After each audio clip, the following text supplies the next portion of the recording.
Hello, everybody, and welcome to another episode of Volusia Flagler Cares, podcast that focuses and puts the spotlight on nonprofit groups and the people who promote them, the festivals, and the actual volunteers, so that we can get in depth and find out what is going on. Today, we have a very special guest. We have worked. How many times, Dwayne, have we tried to get lined up, but you keep having emergencies? Right. Yeah. It's been a while. It's been quite a bit trying to get together and just to do this interview. Well, and Dwayne, you are the marketing director for the Central Florida Red Cross. Is that So just to be clear, I'm the regional communications manager for this okay? region of the Red Cross, covering 49 counties, Got it. which includes Flagler and Volusia. So, I mean, everybody is familiar. We've all heard the name, the Red Cross. Uh, but the days of riding in the old ambulance truck in World War II with the Red Cross sign, you guys are a lot different now. Can you explain a little bit about, what the mission was, where you are, and kind of where you're heading?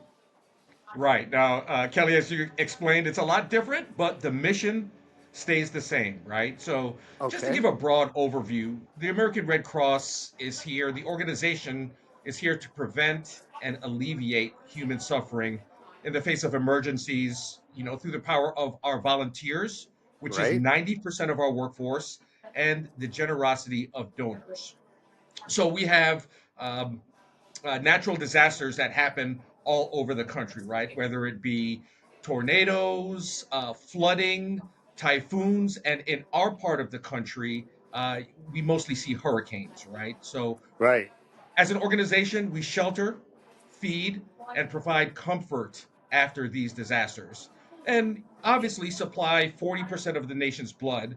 Not only that, but teach skills like CPR and things like that. But uh, the point is, we try to, as an organization, go around the community, make sure that people are prepared before a disaster, and we're in the community, we're immersed in the community after a disaster. So that's one of our primary roles. Well, now, do you work with like a FEMA or something as you come in? Because yeah, you don't want to have redundant resources, right?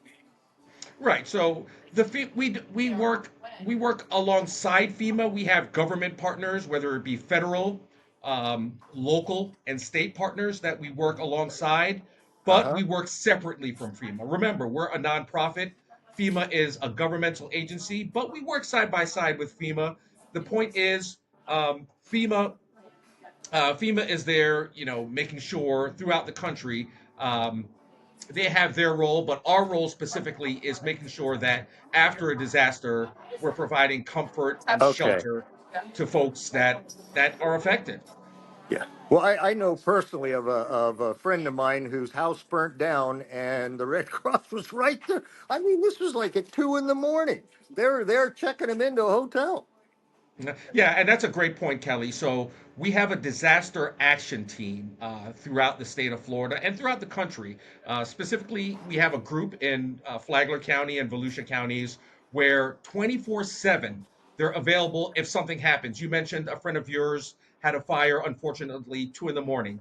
We see Right. this time in and time out throughout the year. Specifically during the cold months, it's big. It's folks. We try to educate folks about space heaters and things like that. But again, we have a disaster action team that is available 24/7. So in the event that there's a home fire and folks are displaced, our disaster action team, along with the first responders are there first, just to make Mm-hmm. sure that everything's clear. But our disaster action team folks, our volunteers, are out in the scene, making sure that folks are, again, have somewhere to go if they're displaced. You know, Right. do they need blankets? Do they need a comfort kit? Do Well, they so need you any can do medical help? large. You can do large scale or right to the individual house that just burnt down, I guess. Correct, correct. So we have a dispatch that tells us normally the dispatch where the fire department or folks who are affected, they can call in and request Red Cross services. But a lot of times it's the first responders that will request the Red Cross for the Right. person who was displaced. And once we get that call, our disaster action team folks are en route again, just to make sure that those folks are all right. Those folks have a place to stay if they're Mhm. displaced, and try to help them through the weeks ahead in the disaster that they have to go through. And remember, these are disasters that a home fire is a disaster that changes Right. lives, right? So people lose their homes. I've seen it firsthand where people have lost their apartments, lost their homes, and they have nowhere else to go. So we have folks, transitional folks, that will help them in the weeks to come to make sure that they have someplace to, a long term Right. place that they can stay, short term and long term. Well, down in the Florida Keys, I used to be on the Red Cross Board of Directors, and it was both a blessing and a curse. We were obviously had to get pints of blood, and in Key West during the '80s, that was not that did not work out well. I mean, we actually set the record in South Florida. We used to broadcast on a TV show, and we had like 750 people coming to donate blood, and we could only take like, maybe 10%. This was back with AIDS and all of that. I mean, what we know now is a lot different than what we knew then, but you couldn't take any chances. Right. So just to be clear, in the state of Florida, we don't, the American Red Cross, we don't collect blood in the state of Florida. So just Right. to I let do know your that. listeners know, right, right. So normally when we have folks, if someone in Flagler County or Volusia County wants to donate blood, we refer them to aabb.org to, Okay. yeah, they can type in their zip code and find the closest location where they can donate blood. But in reference to blood, Kelly, every 2 seconds someone in the US needs blood. So Sure. blood is a commodity that is needed throughout the country. And Right. obviously, with the help of volunteer blood donors, the Red Cross distributes blood products across the country every day. And we're the single largest blood supplier in the country. We just don't collect it here in Florida. Okay. I was going to ask about that because the big red bus does have a Red Cross sign on their bus, and I found out that they were actually a for-profit company. And here you are just giving your blood away, and not only that, but the database, the questions they ask are the most, I mean, intimate you've ever seen or heard. I mean, really. And Right, it's just like to find out that they're not associated with you, and that information and everything you just gave them. But on the other side, we can't not give blood. You have to. I mean, it should be something to where at least twice a year, go give blood. That's right. that's my Now, rule. Some people do right. it, every month, but not twice a year. Yeah, so these are questions that obviously the organization that collects blood would answer, but in Right. terms of trying to collaborate, we try to collaborate with organizations like One Blood to collect blood, specifically in Volusia County and Flagler County. But we know that, again, just to reiterate, that blood is needed across the country. Blood donations to the Red Cross basically Right. helps ensures, you know parents, new parents, premature babies, Yeah. cancer patients, accident victims have access to safe, life-saving blood. Well, So and it's like my dad is Cajun, and in Louisiana, I mean it. Anybody gets sick, hurt, anything, everybody goes to donate blood. That's that's the way it is, man. It's just okay. This guy's hurt, and whether it's used for him or not, it's okay. Just pay it forward. So, just wonderful that we have uh, number one a group like you to consolidate and coordinate. as well as the way that you interact with the community and the trust that the community has in the Red Cross and that Red Cross symbol. You know. Right, right. And so in terms of this area, home fires, and you mentioned this off the top, home Mhm. fires are uh, the most basically what happens hugest natural disaster I should say is or disaster that happens here in Central Florida is home fires, I should say, on top of natural disasters like hurricanes. So it seems that our volunteers are um, inundated with home fire calls throughout the weeks, Okay. specifically through cold weather. So it's these are the disasters that our disaster action team kind of sees the most, if you will, in Well, addition that's to hurricanes, which we've been spared this year. Well, that's all that, I mean, the fact that you guys are prepared like that. Well, it's like what, 2 weeks ago when we were getting ready to do the show. You had to leave and go down to Brevard. They had flooding in the river there. Who would expect it? It was bright sunshine. Guess Right. what? So They need your resources.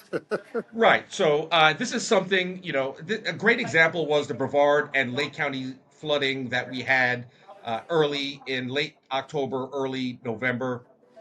Uh, Obviously, we had trained staff and volunteers with the American Red Cross here just open up an emergency shelter in Brevard County because there were so many folks that were displaced. So that was a great example of us opening up a shelter within the community here in Central Florida, making sure that residents had somewhere to go, specifically the residents that were displaced. And the shelter residents were, obviously given items like, blankets, personal Right. care and health items, meals that were donated to us. So these are um, important things that we do for the community in the few days after the flooding, or still, I mean, there were still people that were affected by flooding. We were able to go throughout the community and hand out water and just to kind of get a sense of how much damage Mm-hmm. that was done. And I went out through the communities and spoke with residents, and some of these folks have lost their homes and went through a lot dealing with this flooding, Kelly. And the thing was, our volunteers were able to at least help the best way they can in terms of shelter and just making sure that folks Well, were and hydrated. that flooding, it was almost like one of those slow moving train wrecks. You just sit there and okay, oh no, high tide, oh no, oh no, and there it would be, and you could just watch the creep up the lawns and stuff. It was terrible. I mean, it happened up here, and a friend of mine, I mean, he was out of his house for 6 months. They were trying, to get it fixed after it totally flooded. So, and he did have some help. We have a great Red Cross group here, the team in Volusia and Flagler County. So you guys have done well. Now, when I Right. was, And oh, go I ahead. just want to add too, we would like to thank county government just working closely with local government just to make sure that the needs of the residents were met in that Right. community. So, and that's one of our the biggest help that we have is, again, I mentioned off the top, our donors who donate uh, to make financial donations to the organization, but also private companies and local government who help us out in the long run, collaborate with us, partner with us to make Hmm. sure, again, the needs of the community are met. Well, now, we had also been talking right about at that same time. What was it, about 2, 3 weeks ago? And the hurricane had just slammed into Jamaica. And you told me you kind of had to now put on your international hat and become part of the International Red Cross because even though there is a line of delineation, hurting people who are in need or hurting people who are in need, and you can't just turn your back off. Right. So that is so if there's a disaster, in this case it happened, Jamaica was heavily affected by by Hurricane Melissa. Mm-hmm. The International Federation of the Red Cross takes kind of jurisdiction of that particular disaster, post disaster, if you will. Sure. So they, between the International Federation of the Red Cross and the Red Cross Society of Jamaican Red Cross, they deal with the Ah, aftermath and try to help the folks there. But if IFRC requests help from the American Red Cross, we would sure. we would help. But again, that would be an International Federation of the Red Cross that kind of oversees that disaster, if you will. Well, now, is the Red Cross, do you get funded solely by outside donations and people just giving people, or is this you get government funding or share, or how does that work? Well, there's small government funding, but keep in mind that that a lot, much of our, uh, much of how this organization works is through financial donations from the public. So we encourage folks to donate to the Red Cross, donate financially. Sure. Um, Oh, and an by the average way, of we're gonna that QR code will be posted right here. So as we're discussing it, people can click and go right to donate.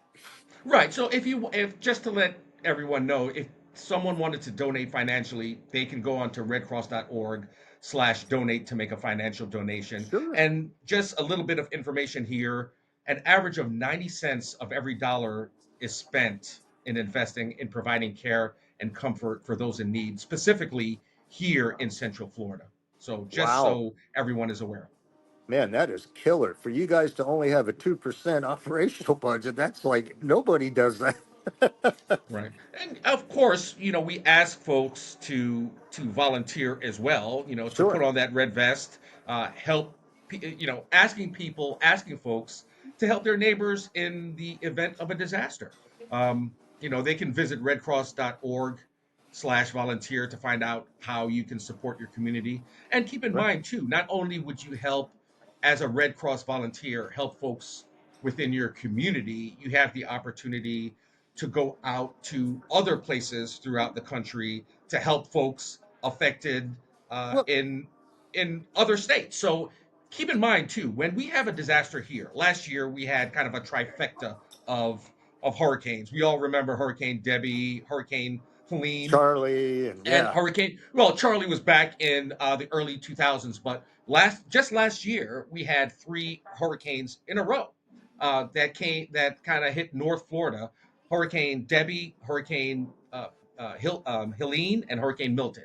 So keep in mind that we had volunteers from all over the country come here to Central Florida to help out. So really, when there's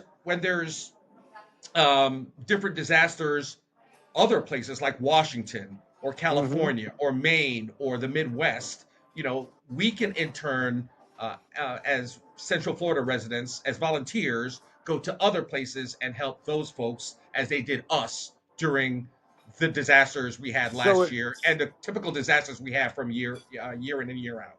so it really is an all for one and one for all kind of concept between throughout the country Right. to where Well, neighbors helping neighbors. That's basically what it is, right, Kelly? So, well, I and that's what one we of the encourage. things I really wanted to mention in our conversation was I took the American Red Cross first aid safety course and ended up going a little bit beyond that. But I personally have saved two people with the Heimlich maneuver, and I've done a CPR on somebody that was crashing hard, and all from the training I received from the American Red Cross. Right, right. So, look, emergencies can happen anytime, anywhere. So, of course, we encourage everyone to take a Red Cross first aid and CPR course. Yes. So, these are courses that anyone can take online. Just go online for redcross.org and click on Okay. training services. So, yeah, look, calling, it's just basically following three action steps in an emergency situation, right? Check the scene for safety and check that particular person. call or have someone else call 911 and Right. care for that injured person until help arrives, right? So I'm sure that's what you did when, in the Well, Call of Duty actually, when that. I think I forgot to call 911 on one of the obstructions.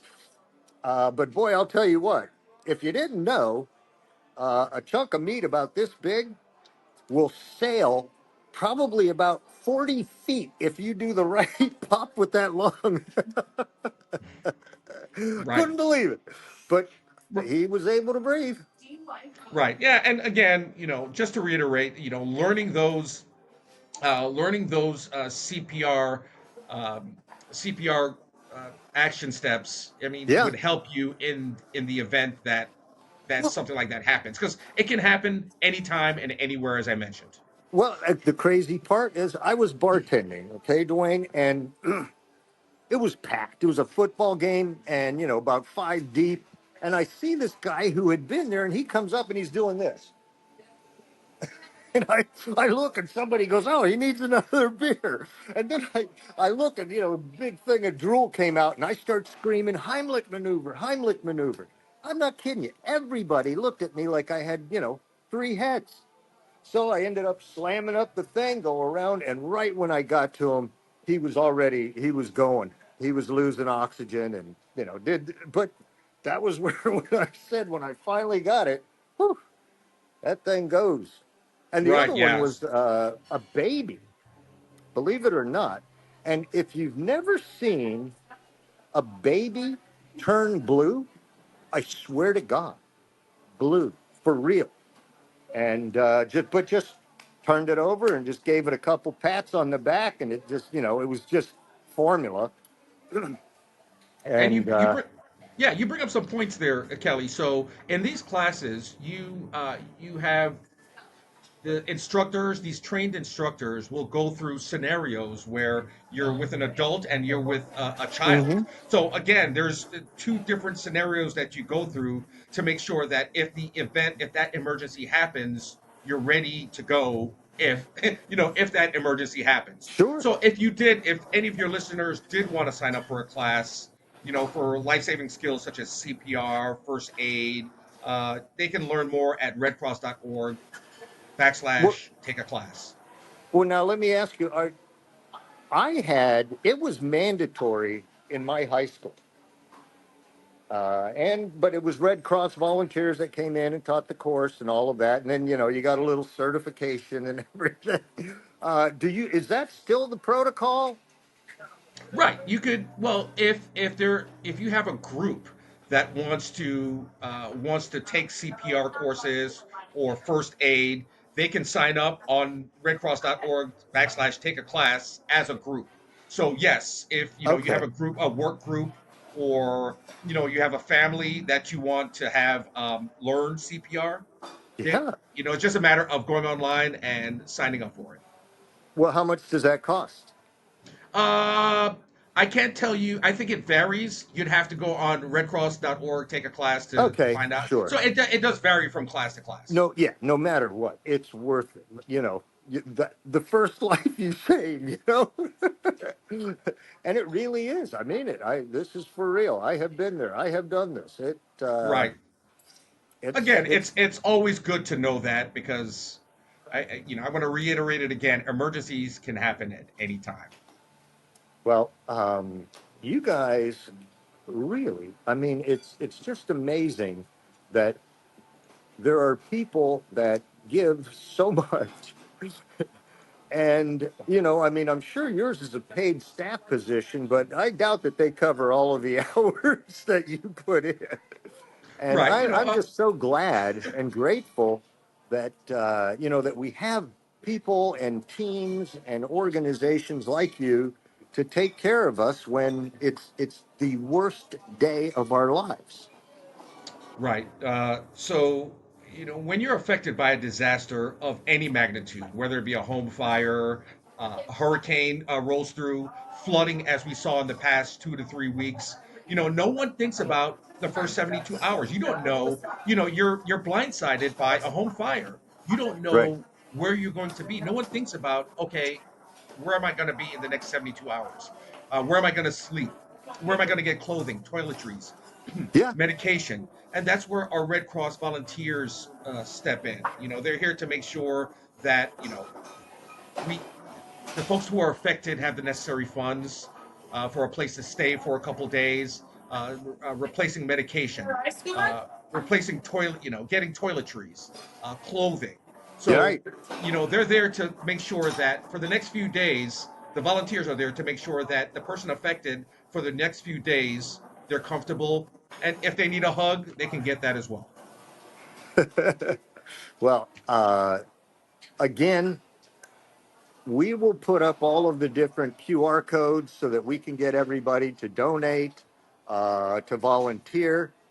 And I think that, this is just something that everybody needs to get in touch with the Red Cross and find out, number one, what they can do, and number two, how they can, like you said, utilize your resources to prepare so that if there is anything that happens, you've minimized the risk because you are prepared and know what to do. So, we could go on and on about it, but it really is. That's it. Everything. Right. And let me add to that, Kelly. So, preparedness, and this is something I didn't mention, preparedness is one of the key factors when it comes to this organization, making sure that folks are prepared, specifically for one of our major natural disasters, as we all know, hurricanes. So Hmm. keep in mind that we've had, in the past 5 years, we've had so many folks from all over the country move down Right. here from Florida, from the Midwest, the Northeast, from the West, the Southwest, move to Florida. So they may not very well be familiar with hurricanes, right? So that's where we step in, trying to make sure that folks are prepared before that hurricane hits, because we know way ahead of time when this Yeah. hurricane is going to hit. Also, we encourage folks to download our Red Cross app to ensure you have life-saving information right at your fingertips to make sure, okay, you know what Oh, to do, and in the event that something does hit, God forbid, you know where your evacuation zones are, you know where to go, and you know what to do after that storm passes. man, that just sounds like a pretty comprehensive little cheat tool that you guys have put together. But again, just to help people be prepared and get ready.